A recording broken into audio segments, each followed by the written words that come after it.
By photo taste is the Pinterest, because they are the best. Visit our website. The English we speak. From BBC Learning English. Hello, I'm Rob. And I'm Feifei, and this is the English we speak. Hold on. Rob, are you eating? I am. Would you like a crisp? They're cheese and onion flavour.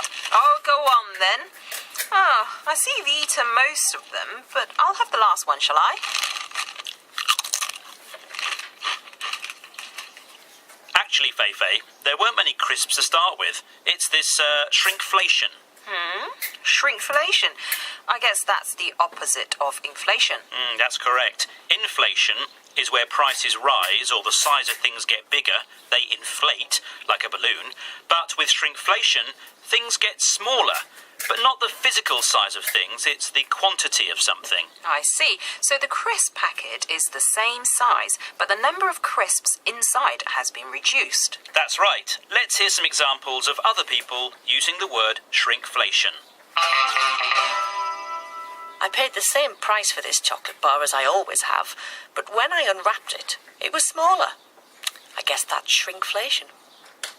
It appears lots of brands are practicing shrinkflation these days, probably to cut costs and maximise their profits. I don't believe it. There used to be 20 biscuits in the packet, but now shrinkflation means there are only 16. So shrinkflation is where the quantity of something is reduced. Why does this happen, Rob? Well, it's a marketing trick. It's so a manufacturer does not put up the price of a product, but just reduces the cost of making it by putting less inside. But we think we're getting the same amount. Clever. It's the same these days with chocolate bars, packet of cereals. And BBC Learning English programmes. What? Yes, even this programme is affected by shrinkflation. There's less in it, even though our listeners might think they're getting the same amount. Come on then, it's time to go. Really? This programme seems to go on for longer than ever. Bye. The English we speak. From BBC Learning English. Learning English. Hello and welcome to News Review, the programme where we show you how to use the language from the latest news stories in your everyday English. Hi, I'm Neil. Joining me today is Catherine. Happy New Year, Catherine. Happy New Year to you too, Neil. What's our story? Our story today is about old technology, which is making a comeback. Old technology making a comeback. Let's hear more from this BBC News Bulletin. Sales of vinyl records continue to rise and are now at their highest level for 25 years, with David Bowie the current best-selling artist.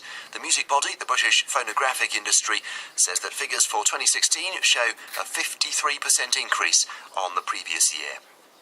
So a story there about vinyl records, which are selling more and more. In fact, the most sales for 25 years. So, Neil, what is a vinyl record? A vinyl record. Well, it's a sort of black plastic disc, flat, that you put on something called a turntable. There's an arm with a needle on it, and you put it on, and it plays music. Plays music. Neil, you're saying this in a very passionate way. So Yeah. You're passionate about vinyl. Can you? Well, tell us? kind of. I've got some still.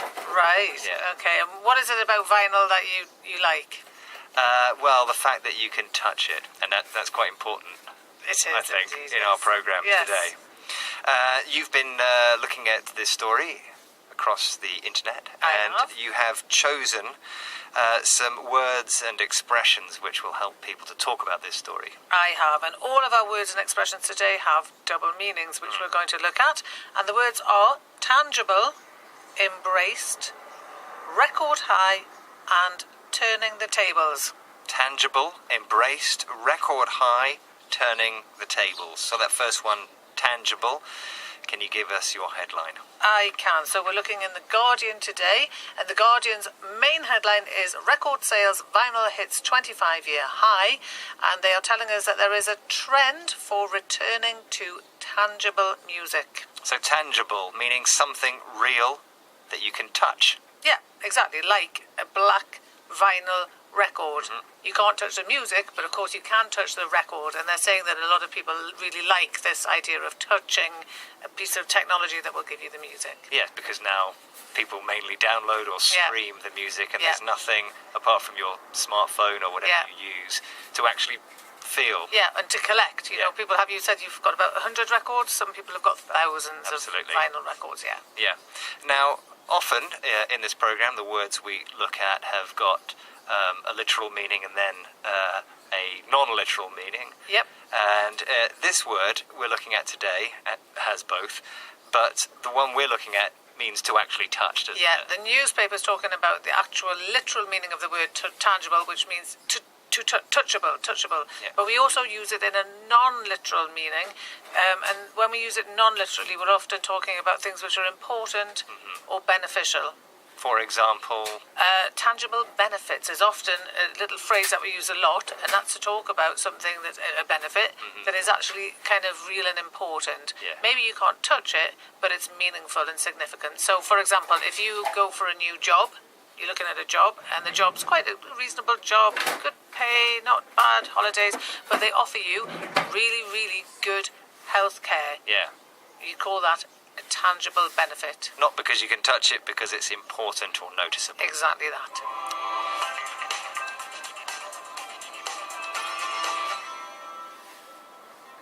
Okay, your next word.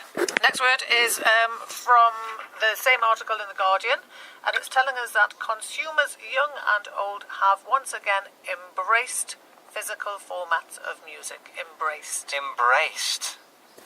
Meaning welcomed with enthusiasm. It does, yes, exactly that. If you embrace something, you say, that's great, I love it, give me more, it's fabulous. And it can be something that's intangible. Yeah. Or you can also, the second meaning of embrace is to give someone a hug and a kiss. Exactly. It was New Year's Eve recently. At the stroke of midnight, people were embracing all over the place. Yeah. Yes, lots of embraces on New Year's Eve. So there's... My product taste is the Pinterestiest, because they are the best. Is it? Flick to link, a link to flick.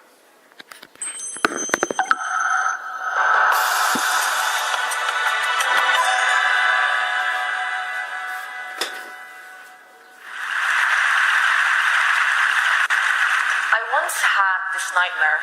I'm standing in the middle of a deserted field full of landmines. In real life, I love to hike, but every time I want to go on a hike, it makes me nervous. I have this thought in the back of my mind that I might lose a limb. This underlying fear started 10 years ago after I met Muhammad, a cluster bomb survivor of the summer 2006 Israel-Hezbollah war in Lebanon. Muhammad, like so many other survivors all around the world, had to live through the horrifying repercussions of cluster munitions on a daily basis. When the one-month conflict started in Lebanon, I was still working at Agence France-Presse in Paris. I remember how I was glued to the screens, anxiously following the news. I wanted to reassure myself that the bombs falling missed my parents' home. When I arrived in Beirut on assignment to cover that war, I was relieved to be united with my family after they had finally managed to escape southern Lebanon. The day the war was over, I remember seeing this image, the one of blocked roads of displaced people eagerly rushing south back to their homes, regardless of what they would find. An estimate of 4 million cluster submunitions were spread in Lebanon during the 34-day conflict. Muhammad lost both legs during the last week of the conflict. The fact that he lives 5 minutes drive from my parents' home made it easier to follow him through the years. It was now almost 10 years since we first met. I saw the young boy who had to endure a physical and emotional trauma. I saw the teenager who tried to offer his friends tattoos in return for a set fee of $5. And I know the young jobless man who would spend hours surfing the internet trying to meet a girl who might become his girlfriend. His fate and the effects of losing his legs are now his daily reality. Survivors of bomb trauma like Muhammad have to deal with so many details that never occur to us. Who would have imagined that so many daily tasks we do or take for granted, such as going to the beach or even picking up something from the floor, would become sources of stress and anxiety? Well, that's what eventually became of Muhammad due to his inflexible prosthetic legs. 10 years ago, I had no clue what a cluster bomb was, nor its horrifying implications. I learned that this indiscriminate weapon was used in so many parts of the world and continues to kill on a regular basis without distinguishing between a military target or a child. I naively asked myself, but seriously, who made those weapons? And what for? Let me explain to you what a cluster bomb is. It's a large canister filled with bomblets. When it's dropped from the air, it opens up in mid-air to release hundreds of bomblets. They scatter around wide areas, and on impact, many fail to explode. Those unexploded ones end up just like landmines, sitting on the ground, waiting for their next target. If someone steps on them by accident or picks them up, they can explode. These weapons are extremely unpredictable, which makes the threat even bigger. One day, a farmer can work his land without a problem. The next day, he can make fire and burn some branches, and the submunitions close by could be set off because of the heat.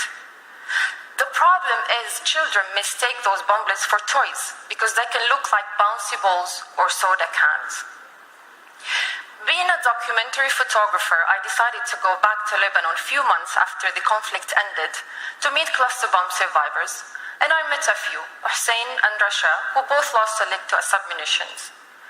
Their stories are similar to so many other kids' stories across the world and are a testimony to the horrifying implications of the continuous use of such weapons.